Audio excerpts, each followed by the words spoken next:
តើអ្នកធ្លាប់ឆ្ងល់ទេថាហេតុអ្វីបានជាអាណាចក្រខ្មែរសម័យអង្គរអាចពង្រីកទឹកដីបានធំធេងនិងមានឥទ្ធិពលបំផុតមួយនៅអាស៊ីអាគ្នេយ៍រហូតដល់រាប់រយឆ្នាំ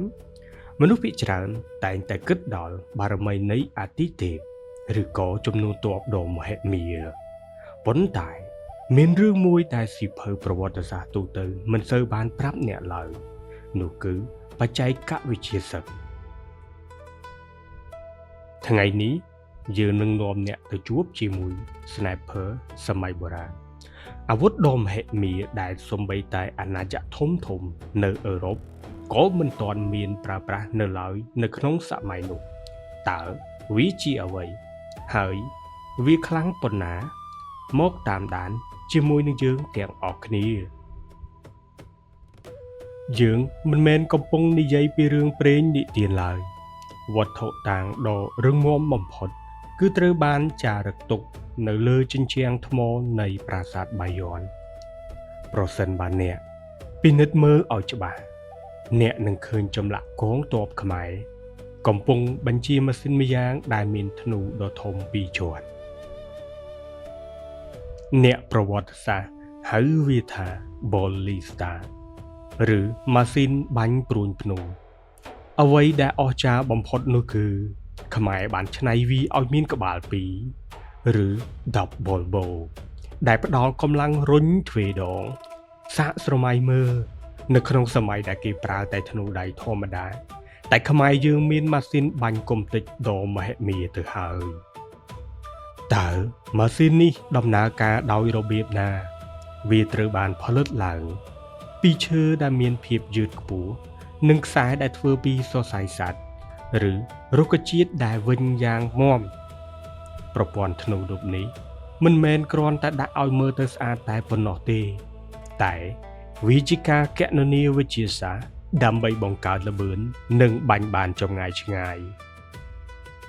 ម៉ាស៊ីននេះមានពីរប្រភេទទី1គឺដាក់នៅលើរទេះរុញសម្រាប់ការពារបន្ទាយនិងប្រភេទទី2ដែលពិសេសបំផុតគឺដាក់នៅលើខ្នងដំរីនេះគឺជាការបង្កើតថ្មីដ៏អស្ចារ្យបំផុតរបស់ខ្មែរព្រោះវាធ្វើឲ្យអាវុធធន់ធ្ងន់នេះអាចចល័តបានគ្រប់ទីកន្លែងក្នុងសបរភូមិប្រៀបដូចជារថក្រោះដើរបានក្នុងព្រៃអញ្ចឹងនៅក្នុងសង្គ្រាមខ្មែរនិងចាមក្នុងរជ្ជកាលព្រះបាទជ័យវរ្ម័នទី7អាវុធនេះគឺជាតួឯកនៅពេលដែលស្ទាប់សត្រូវចូលមកជិតម៉ាស៊ីនបាញ់ព្រួញយក្សនេះនឹងបញ្ចេញមហិទ្ធិឫទ្ធិរបស់វាព្រួញដៃធំនឹងត្រូវបាញ់ចេញទៅដោយកម្លាំងដ៏មហិមាវាអាចបាញ់ទម្លុះខែលការពារឬសម្លាប់សត្រូវម្ដងច្រើនអ្នកក្នុងពេលតែមួយវាមិនត្រឹមតែប្រើសម្រាប់សម្លាប់សត្រូវនោះទេតែវាជាអាវុធផ្លូវចិត្តសាកគិតទៅមើលតើសត្រូវនឹងមានអារម្មណ៍ភ័យខ្លាចយ៉ាងណាពេលឃើញព្រួញយក្សហោះមកដោយទឹកដាក់ទំនប់នេះហើយគឺជាមូលហេតុដែលកងទ័ពខ្មែរតែងតែមានប្រៀបនៅក្នុងសមរភូមិពេលវេលាកន្លងផុតទៅអាវុធទាំងនេះត្រូវបានជំនួសដោយបច្ចេកវិទ្យារំសាវនិងកាំភ្លើងធំប៉ុន្តែអ្វីដែលនៅសេសសល់គឺសក្ខីភាពនៃភាពឆ្លាតវៃរបស់ដូនតាខ្មែរវាបង្ហាញថាយើងមិនមែនខ្លាំងតែខាងជំនឿសាសនានិងការកសាងប្រាសាទឡើយតែយើងក៏ជាកំពូលអ្នកវិទ្យាសាស្ត្រនិងវិស្វករដ៏ឆ្នើមនៅក្នុងតំបន់ផងដែរ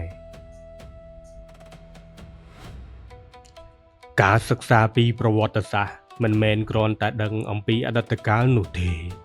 តែដើម្បីឲ្យយើងដឹងថាឈាមជ័រដែលហូរកាត់នៅក្នុងខ្លួនយើងម្នាក់គឺមានភាពច្នៃប្រឌិតនិងមានភាពអង់អាចក្លាហានជាគេដំណើរតើអ្នកយល់យ៉ាងណាដែរចំពោះអាវុធដ៏មហិមាមួយនេះបើអ្នកពេញចិត្តវីដេអូនេះកុំភ្លេចចុច like និង share និង subscribe ដើម្បីជាកម្លាំងចិត្តឲ្យពួកយើង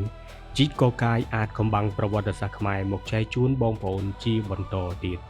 ជួបគ្នាជាមួយអាចកំបាំងថ្មីមួយទៀតនៅវីដេអូក្រោយ